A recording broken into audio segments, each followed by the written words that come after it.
Good evening, folks. Just wait for everybody to just get in and get connected. That was a fairly quick 3 days, wasn't it? I can see I've got a couple of the stream shares on this one, and have all been working very, very hard. Jeff, Jamie, Anna, several others. So well done. Right, I think we've got everybody in. There's 35 of us in the room. That's fabulous. So the last session of what I can honestly say has been a fabulous 3-day GSE virtual event. Thank you again to all the speakers and all the stream chairs. And we're going to finish off with Larry Strickland from Datakinetics. Larry and I have known each other a few years. We've not done much of this. However, we have sat in a bar a couple of times and perhaps shared a beer. But I'm going to keep this very short and sweet. I'm going to pop the feedback link into the chat window, as we've been harping on all 3 days. Would really appreciate your feedback. And without further interruption, Larry, over to you. Thanks, Mark. Appreciate it. So welcome, everyone. Welcome to the final keynote of this virtual session, which is this virtual conference, which has just been great. I hear the attendees are way up, and the number of attendees has been really good. Presentation I'm going to give today is one I've been developing for the last little bit. It probably could do at least another couple of layers of development. So if there's any feedback in terms of, well, you could add this, or you could mention this, or you could justify this more, or you could justify this less, I'd love that feedback. Any way you like to get hold of me, multiple methods obviously available. Anyway, get hold of me any way you like, and give that feedback. I'd love it. So first, a little bit about myself. So I have been into IT for over 30 years now, after an 8-year career at university. So obviously I'm still a really young pup. My career did start in telecom system engineering, but I rapidly moved from that into doing software development, product management, support, and architecture. I've worked across multiple industries, telecom, both with the big companies and the small companies, spending a lot of time understanding what 5 nines meant, how to deliver it, along with the ability to really manage systems that we're going to have people sitting on the end of them. As I said, I did spend some time in a startup, and I've also spent some time in significantly sized companies.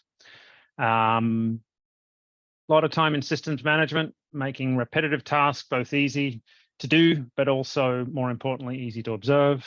I've worked on multiple different databases, both relational and non-relational. In the last little while, I've been dabbling a bit in machine learning, analytics, statistics, in retail industry and in restaurants. How do they reduce their labor costs while enhancing the customer's experience? And I have spent a fair bit of time managing support teams, although never been directly on the support line myself. And I have learned over the years that there's 3 clear stages of support, and that is acknowledge the problem. If you don't acknowledge the customer's problem, the customer doesn't believe you. Make the customer whole, so fix the immediate problem. And then the last step, which I find when dealing with a lot of organizations, they completely forget about, which is look at the root cause. What causes problems, or what can I change to prevent this from ever happening again? So fairly long career. Over that time, I've learned quite a lot, and this presentation tries to capture some of that and applies it to some of the questions being asked about mainframes today. I do have to say a little thing about our company because my marketing department insists. So Datakinetics, it's a 45-year-old company.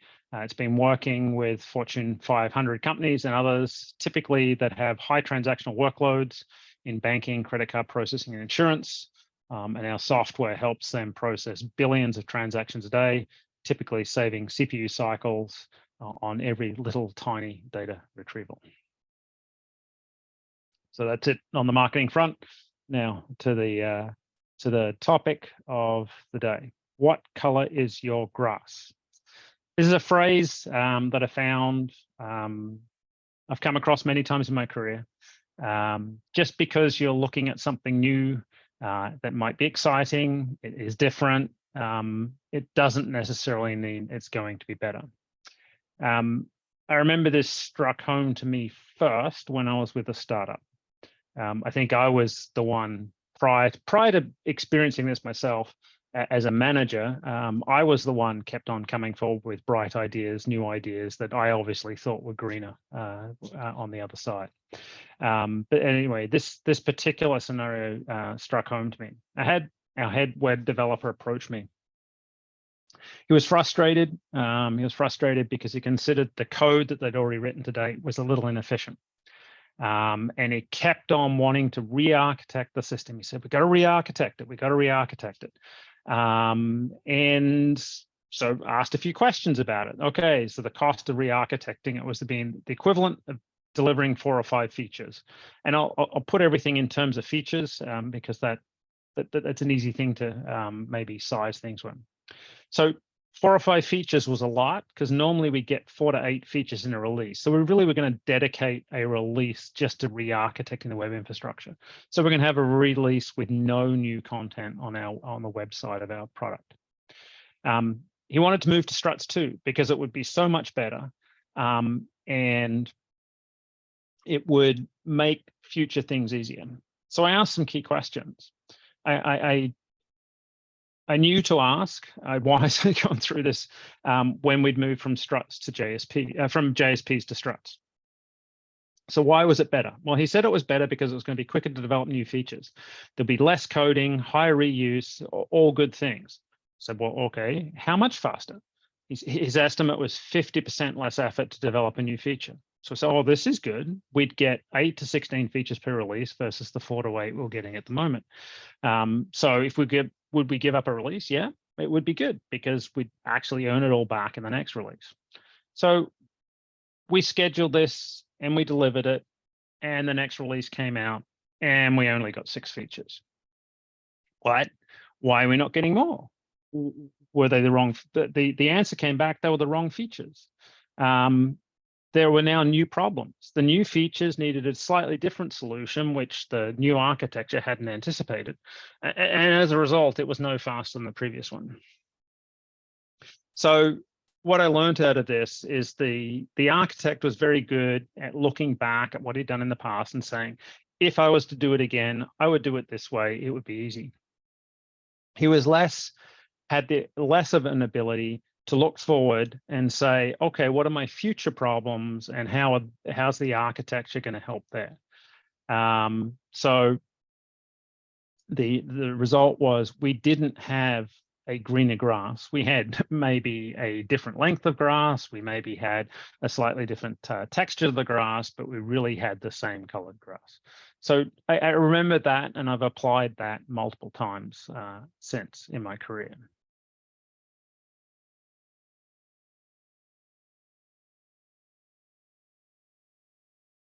So is the alternative better is a question we probably should be asking quite often.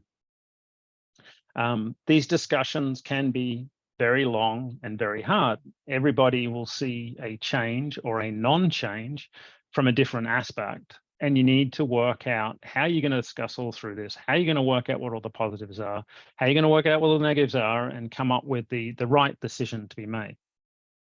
And when you're doing this, it can be, as much as you encourage this conversation, you've got some challenges to address. Is one voice louder than the other? Is one more experienced than the other?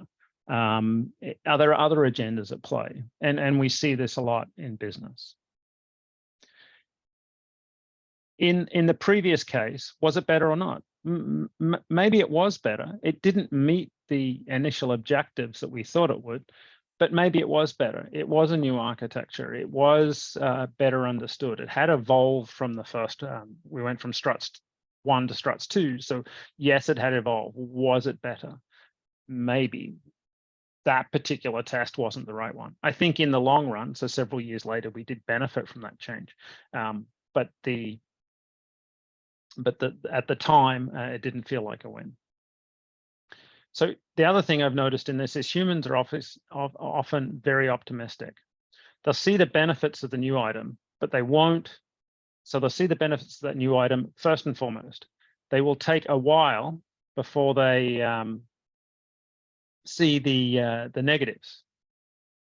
And as a result, sober second thought is often required. How many times have you changed your mind about an expense or an activity simply by having sober second thought? I know I have. I've thought about spending some money because it was going to be great, whatever the outcome was, whether it was a new car or a holiday or something like that. I really felt that that was going to be great. But then in sober second thought, I said, well, what else could I do with the money? What other vacation could I take? And with that sober second thought, I often change my mind. And this needs to be applied in business as well. So for me, it is best to get to a fact-based approach to assess a change or a not change, or which change you're going to make. But even with that, I think there needs to be a lot. We need to be a lot wary about how we look at facts. And I had a manager who was my mentor early in my career. He had this great process of coming up with the decisions. And the way it went was he'd write down a set of factors that were important to lead to the decision.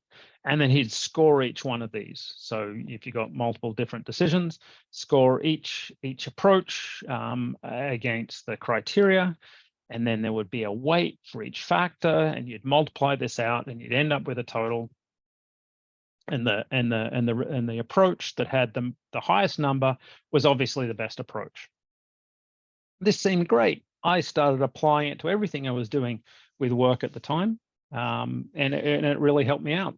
And as a data guy, as a guy who spends a lot of time working with data, I loved this. I really loved it. I got quite proficient at using spreadsheets to do this, until I discovered that my mentor maybe didn't quite approach it the same way I did. And the reason I understood this is because I went to him with the decision. I'd laid it all out this way, and I came up, well, this one has a better number. And he said, no, I don't want to do that. I want to do this other thing. I said, well, why? He said, well, I think it's the right thing to do. And I said, but the data that I've collated here shows clearly this is the right way. So what he did was he went in and looked at the model, and he started changing the weights. He started arbitrarily changing the weights until he got the numbers the way he felt the answer should be. And then lo and behold, he said, well, no, this is the right approach. I just modified the model to fit it. And I realized at the time, he really wasn't using this model to come up with a decision. He was using this model as a way to justify the decision he already wanted to make. And I've seen this particular scenario repeated a lot. So in talking with various mainframe accounts out there, one of the things I've come across is when a company is doing a business case as to whether to move off the mainframe or move certain workloads distributed, there's these scoring factors that come in, and the weight that gets put against labor is set to 0. And the reason that labor has a weight of 0 is because, lo and behold, on the mainframe is viewed to have an unfair advantage, because the number of people involved in the labor side of maintaining a mainframe is much less than a distributed system.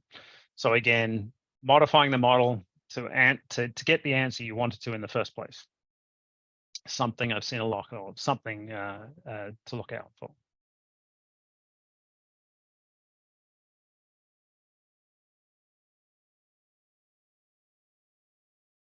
So does the result justify the means, right? So I'm going after the greener grass on the other side. Am I going to end up stuck in a barbed wire fence? So for a number of years, I was involved in the sale of some data replication tools. So the customer that this story is about, they said, well, we're moving off the mainframe. It's going to take us about a year. So what we're looking for is a solution that can allow applications to work across multiple platforms for just 1 year. And so the way they were going to do this is they were going to have data replication performed between the mainframe and the distributed side.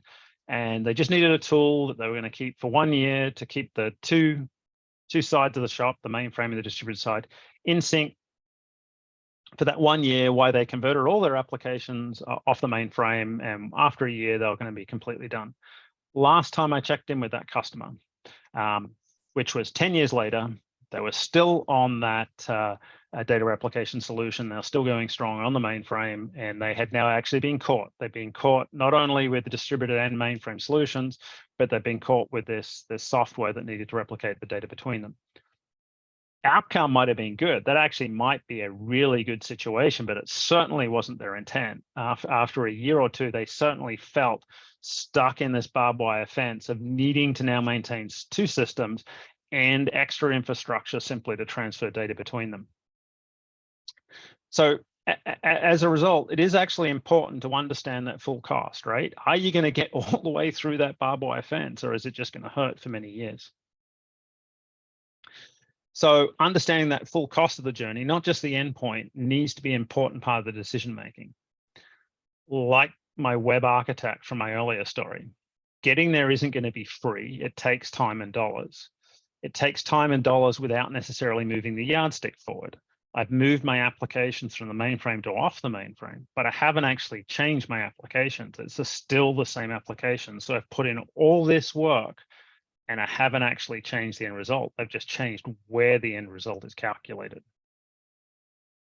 So what happens to your customer satisfaction, your digital migration plans, your partner integration while all this is happening? So there's a bunch of other things happening in the business that are going to be held up as this goes on. And your 80-20 rule doesn't help. Everyone says, oh, 80%, 80% of the effort can be completed with 20% of 80% of the result can be delivered with 20% of the effort. Well, this cow's got maybe 20% through the fence, and it's probably taken more than 80% of the effort. So it doesn't necessarily hold true when you're trying to re-platform. In fact, it doesn't matter whether you're 80, 90, or even 99% there, you still aren't there. So back to the prior example with the web development, we ended up with 3 architectures.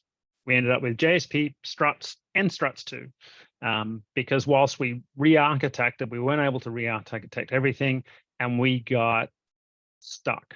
We ended up ultimately having to pause and redo a bunch of rework, so actually recreate stuff we'd already created before just to catch up. It didn't help that we had yet another architecture to deal with the call processing side of things, which didn't work in well within any of them. To be clear, it worked. It took a bit of effort to get through it. In the end, that product has been extremely successful. That product still generates margins north of 90%. So clearly we did something right, but it was an interesting journey to get them.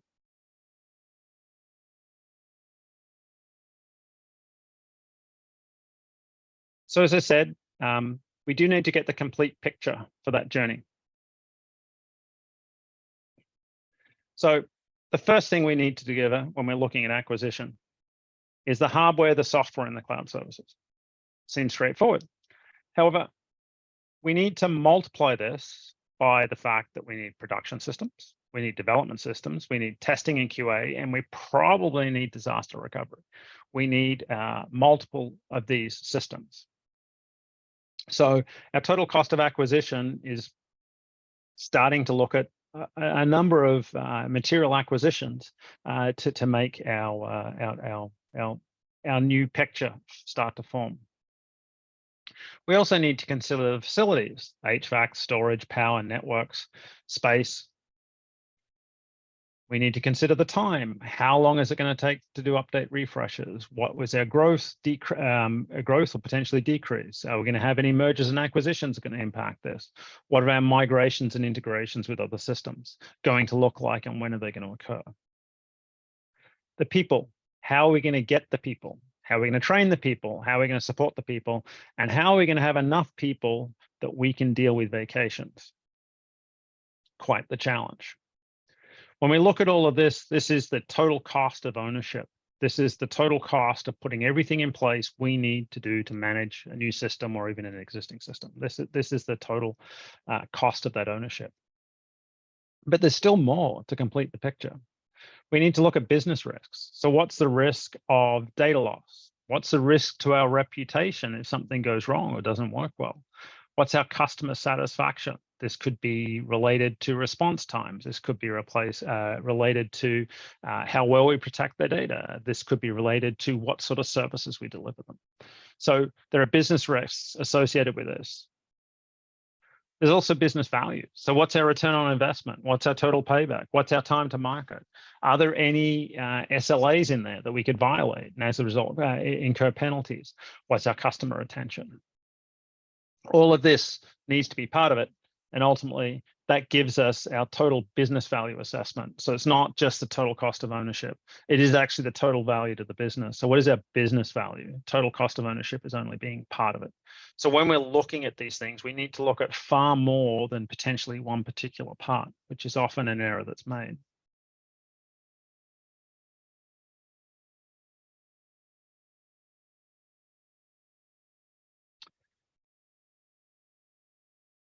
So I'm not absolutely convinced these two pictures are the same mountain.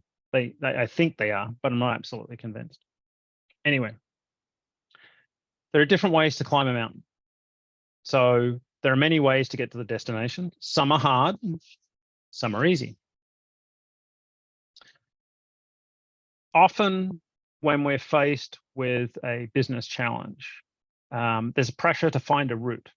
We're at A, we want to get to B.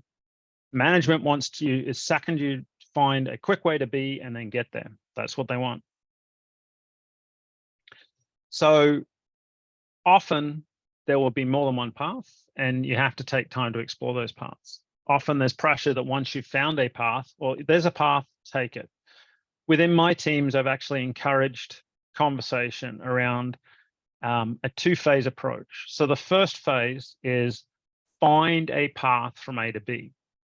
Once you've found a path from A to B, find a way to improve it. I cannot think of any significant project that I've been part of that the more obvious route didn't become clear until well into the project, potentially halfway up the mountain. Hopefully you've worked that out before then. But if you're halfway up the mountain and you find a better route, it might be difficult to switch. So while you're on this journey, climbing up this mountain, it is actually very useful to stop occasionally and look back and remind yourself of how far you've come. Because often we're looking forward and just looking at the next mound we have to climb, or the next false ridge we have to get up, or the next boulder we have to climb over, rather than looking back and say, hey, wow, we've come a long way. This has actually been a good journey. If I go back to my previous example about the ETL, where I had a customer deploy an ETL tool for supposedly short term and then end up having to keep it in place for a long way. In their case, they got halfway up the mountain. In their case, they ended up redefining the shape of the mountain. They redefined what the mountain was so that this new approach of keeping this ETL tool in place actually was part of their final solution. So it became part of the mountain rather than just the journey.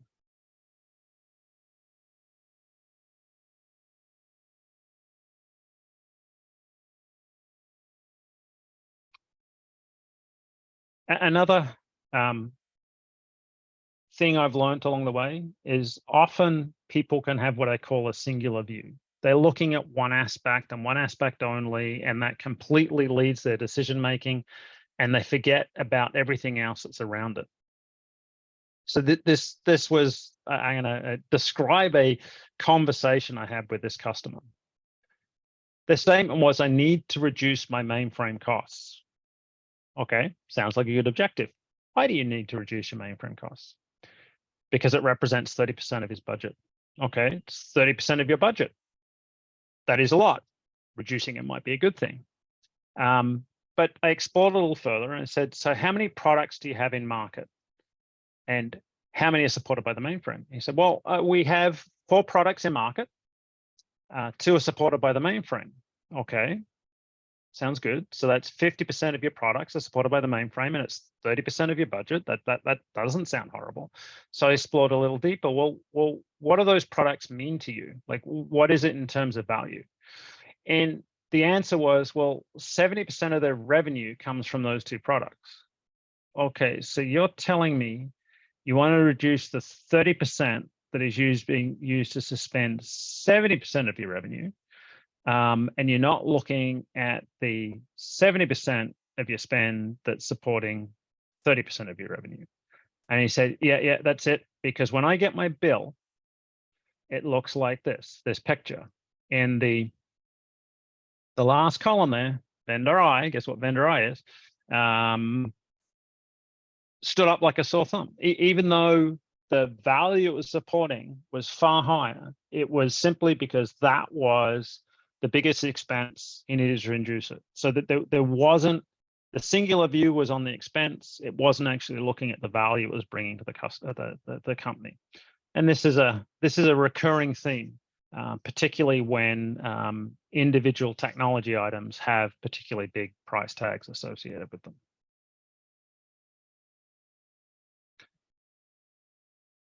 I always like a good Dilbert cartoon that captures that thought. So typical, I mean, I'm using statistics because they're bad. So 40% of the sick days are on Mondays and Fridays. Well, if you actually look at a year, there's less than 40% of work days are Mondays and Fridays. So anyway, so this is a typical view that needs to be tested and needs to be evaluated when working in many projects in IT.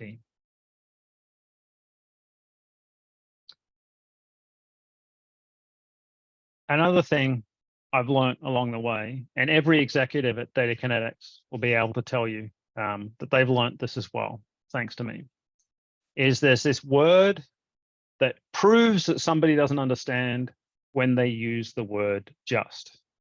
I've learned that the second somebody says just, they probably didn't understand the problem, so they also don't understand what the solution looks like. The number of times I've heard things like, why don't you just, I know the ask is going to be impossible. I know the ask isn't going to be simple and quick, but because they think it's simple and quick because they've said just. So I have trained my management team here at Datakinetics. When they start to say, Larry, can you not just, they stop. They understand that they've used the word just. They probably need to understand this further before we can move forward. So look out for the word just. If it's used in a statement asking you to do something, there's a good chance the person asking you to do this does not understand what they're asking.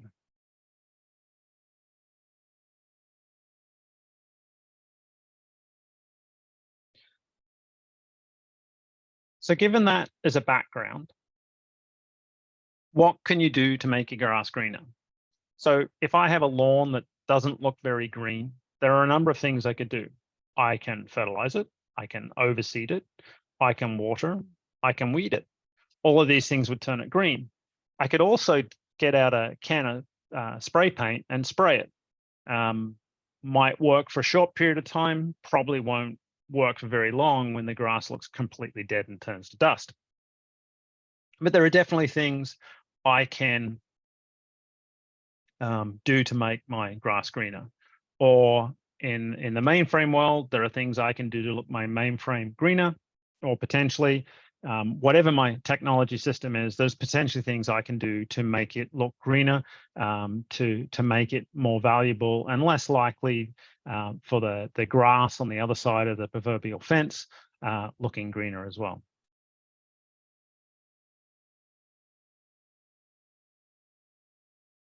Again, because I'm a data guy, I always like to look at facts. I always like to collect facts. I always like facts that are supported by numbers, so I can put them in spreadsheets and show results. That's all good. So here are some facts about the mainframe that may or may not help.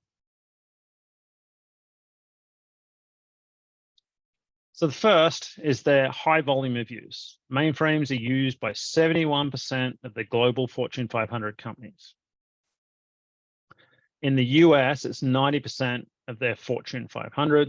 It's 100% of the top banks in the world, 90% of the largest insurance companies, and 23 of the 25 largest US retailers. This is huge. You can't dismiss the mainframe. It has a huge amount of use throughout the world. Even if people don't know it, it is a massive compute backing for an awful lot of the industry, an awful lot of transactions that are occurring in the world.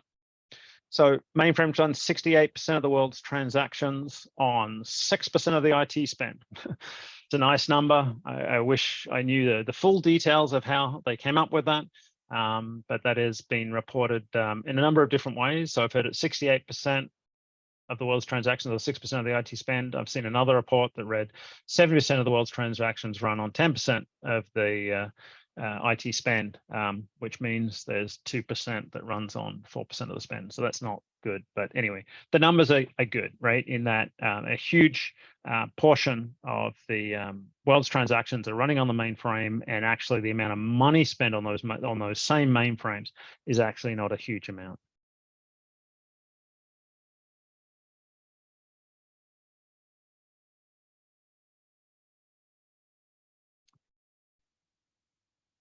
Another fact about the mainframe is greener than x86.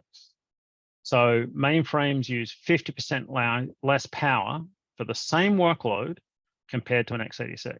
And it's that same workload that is important, because often a mainframe environment is compared with an x86 environment, and they're not actually running equivalent workloads. So mainframes occupy less space. They're a much more dense computing environment. So the building footprint and the associated services are also less for that mainframe.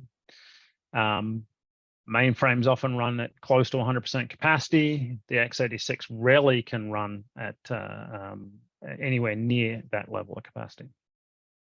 So as a result, the mainframe is good for the planet. It's good for companies that actually want to represent themselves as green aware and interested in reducing greenhouse gases and the like. Mainframe is good for that. So interesting stat, Z15 customers saved 18.2 million kilowatts versus the x86 equivalent. That was over 1 year. That's really good. I don't know what that is in the grand scheme of things, but it certainly sounds like a very impressive number. Another fact about the mainframe is it's very secure, or cyber resilient, I think is the new term that people generally use. So in the Z14, pervasive encryption was created. This was great, enabling data to be encrypted across the mainframe, hardware supported, really good. However, it wasn't until Z16 that the encryption went quantum ready. So understanding quantum ready encryption and the result of future protection is very important. So quantum computing is slowly improving. It will at some point be sufficient to crack all our current encryption techniques that aren't quantum ready. The date by which it's expected that quantum computing will reach that is around 2030. So in 7 years from now, quantum computing will be able to crack stuff that hasn't got quantum ready encryption today. Problem is that data may already have been stolen. A customer may have already stolen a customer's data may already have been stolen. It's encrypted, it's great, it's protected for now, but when quantum computing gets to the point where it can decrypt that, then that data will be free in the public domain. It will potentially be compromised.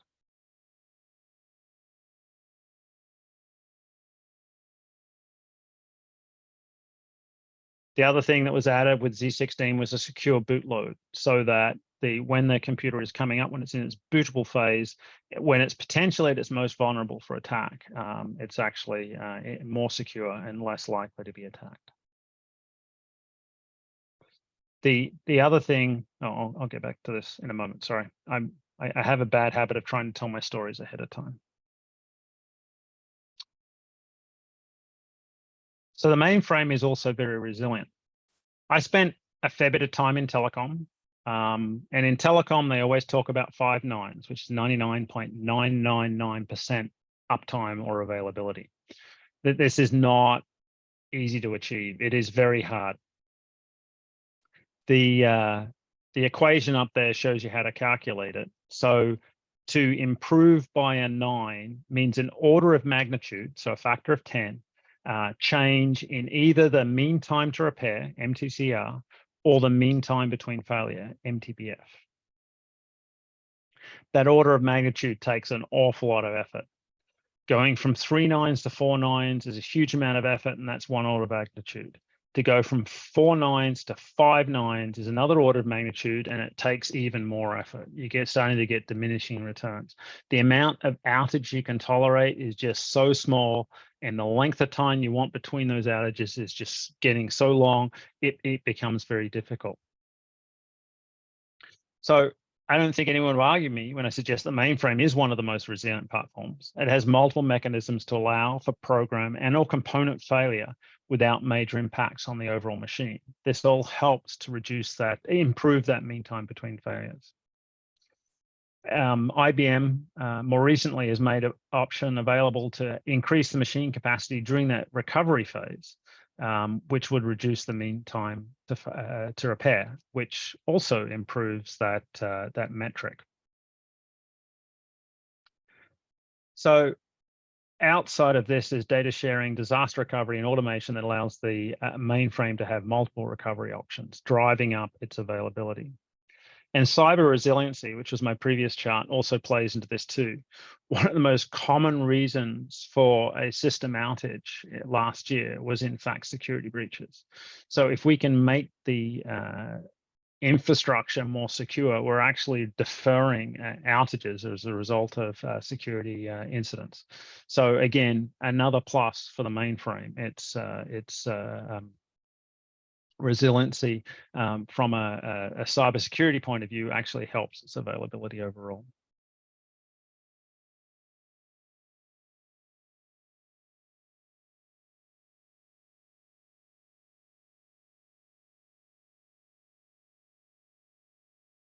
So now talk a few things about the cost savings that are notoriously error prone when we're looking at potentially replacing a mainframe. The environment. So often not all environments are considered. It's not just production. You've got to consider dev, QA testing, high availability, disaster recovery, and all the necessarily licensing that goes with those components. Often those are misrepresented in the business case, and as a result, lead to erroneous results. Software. Not all software is considered. Often there's a collection of items around automation, system management, and the tools that are also forgotten. The other thing that often doesn't get taken into account is software price decreases with increased capacity on the mainframe, or it tends not to do so on distributed systems, which can lead to interesting errors in that calculation. The feature functionality comparison is not necessarily fully complete, and it actually will leave gaps in what the new system is capable of doing versus what the old system was capable of doing, which generally is going to cost more to catch up. Any customizations that are done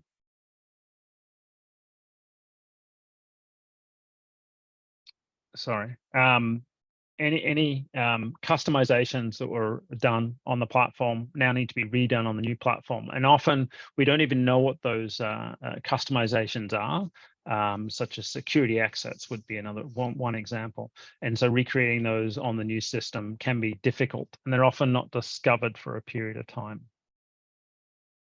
Porting code takes effort and time. Often the porting estimates are in the order of 2 to 10 times worse than the original estimates. So we're not good at estimating this, or haven't been traditionally good at estimating it. There's a migration effort. So migration effort is going to be a lot of work, even if it's estimated correctly. And if there's a problem, so if there's a problem with this migration, that migration will have to be done again, potentially multiple times. And this is a direct multiple on that migration effort, which obviously makes estimates wrong. Labor costs, the example I gave before is gave one where labor cost is often completely discounted. And on the mainframe, operational, not development, but operational labor costs are typically going to be half that of a distributed. And when we're looking at labor costs, we're looking at short term. So there's a learning curve to actually bring people up to speed on the new platform, whether it be existing personnel, potentially the need to hire additional people for the transitional period. And in the long term, do I need more or less heads? Dual platforms. When I'm doing this migration, I need both platforms. I'm going to need to pay the cost of both platforms for an extended period of time while I make my transition. And I gave the example before where a customer thought they could do it in a year. It took them 10. So they were running dual platforms for at least 10. That's when I lost contact with them. They may still be on those dual platforms. So it takes a long time. Security exposures, different systems will have different security methods and management. We typically harden things over time. So when we do this transition, we have to worry about how much security exposures have we added that we now need to hunt down and remove. I have to worry about disaster recovery. It's similar to security. It takes a long time to get your disaster recovery up and working well. You've now got to do it on a new platform. Batch window size. This is a good one, right? Does my batch window still fit when I'm on that new platform? So we had one customer come to us and ask us for help because they'd moved off the mainframe. We couldn't help because we weren't doing anything at the time off the mainframe. And they said their batch window that used to run in 8 hours now running in 30 hours. And since you have to complete your daily batch window within 24, they were in trouble.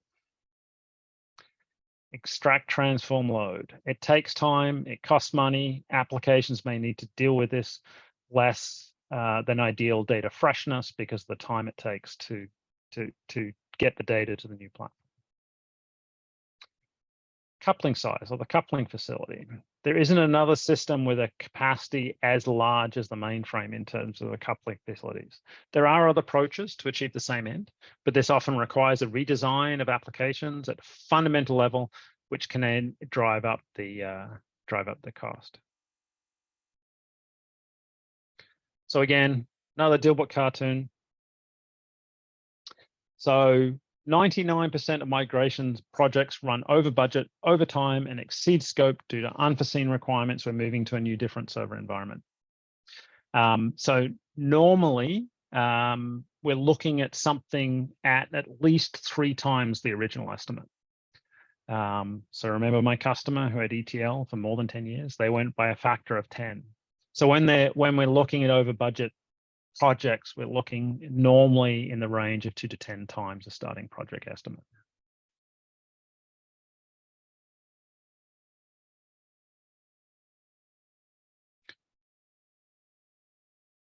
So one of the things that I'm told is the mainframe can't be modernized.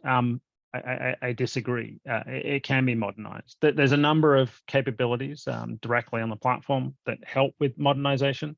There's many other things. I've only listed 4 of them here. So ZOS Connect, Data Virtualization Manager, Open Data Analytics for ZOS, containerized Linux application capabilities. All of this leads to the ability to the mainframe can be modernized. So you can use ZOS Connect to expose data to existing applications or expose customer-facing applications into that single source of the truth that you got sitting there. With a containerization, you can add Linux workloads and exploit the ZOS. And when we're exploiting the ZOS, remember we're getting that secure, resilient, and scalable platform that we've always loved. And you can also get particularly fast communications between your different your Linux containers. So this is all good. And typically there's going to be 2 approaches to modernization. So one is modernize in place. So this is taking the platform and over time, probably having a similar spend or continuous spend at a similar amount to actually modernize the things in place. And then there's a modernize to the cloud. And modernizing to the cloud, different strategy will end up with a different cost profile. I'm going to show you one that is based on some studies that actually showed that, in fact, modernized to cloud was more expensive, not to say it's going to be in all cases. So modernizing in place, we keep our platform running. We throw a consistent amount of effort into modernizing those applications in place, and we migrate to a modern application over time. Modernizing to the cloud, slightly different approach in that we're trying to actually drive down our IMZ run rate on our own stuff, recreate applications in the crowd. So we're actually going to be going through those efforts I talked about before, where we're duplicating, we're replicating, we're recreating. And as a result, we know our costs are probably going to go up. And at some point, I'm going to be running both systems. And when I'm running both systems, I'm actually going to be taking the costs for both of them.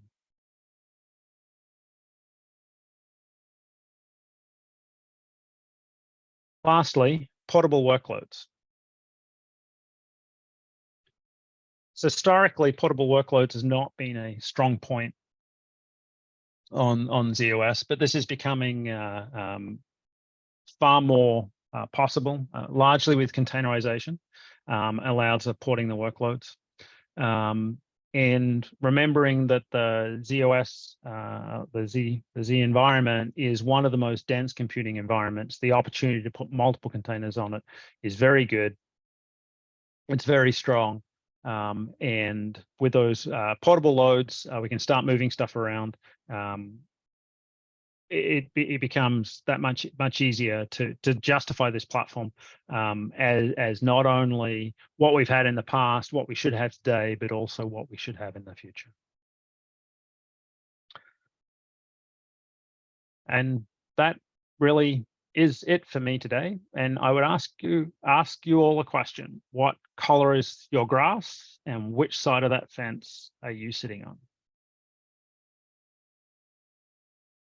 Larry, thank you very, very much. I've got a couple of questions for you that we've got in the chat. Well, plenty of comments, but yeah, one question. So do you know where that 68% of transactions for 6% of the cost comes from, and how was that measured? And Adrian's asked it because he said, would love to use this myself, so need to be able to back it up. Okay. Is Adrian Alvarez?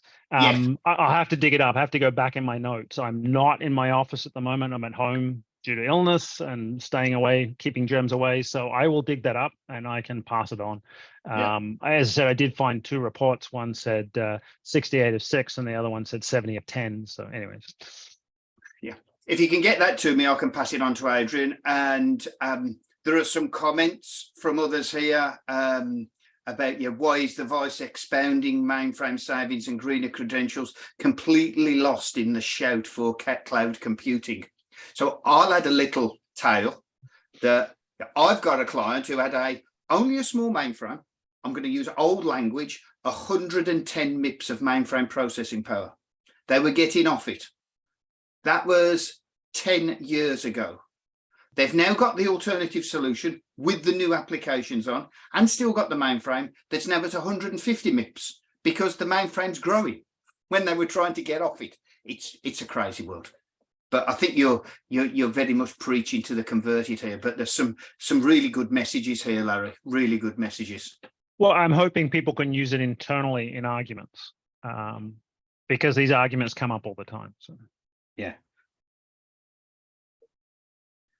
Yeah, so I'm just going to do one final thing. I'm going to pop the feedback link into the chat window and ask once again, would everybody please give us some feedback? And again, Larry, thank you very, very much. Really interesting. The comments tell me that your folks have found this very interesting. There's even been some messages on our GSE WhatsApp group to say very interesting. So yeah, thank you. Look, to everybody who's turned up to this and the last couple of days, and to all the speakers, just once again, thank you very much. For those who can make it, looking forward to seeing some of you in November in Whittlebury Hall. I know it's only February and we've not yet got to the summer, but November will be here quite quickly. So thank you very much. And again, thanks, Larry. Really great session. Welcome. Always good to speak at GSE. Yeah. So. Thank you. Thank you, Larry. Thank you, everybody.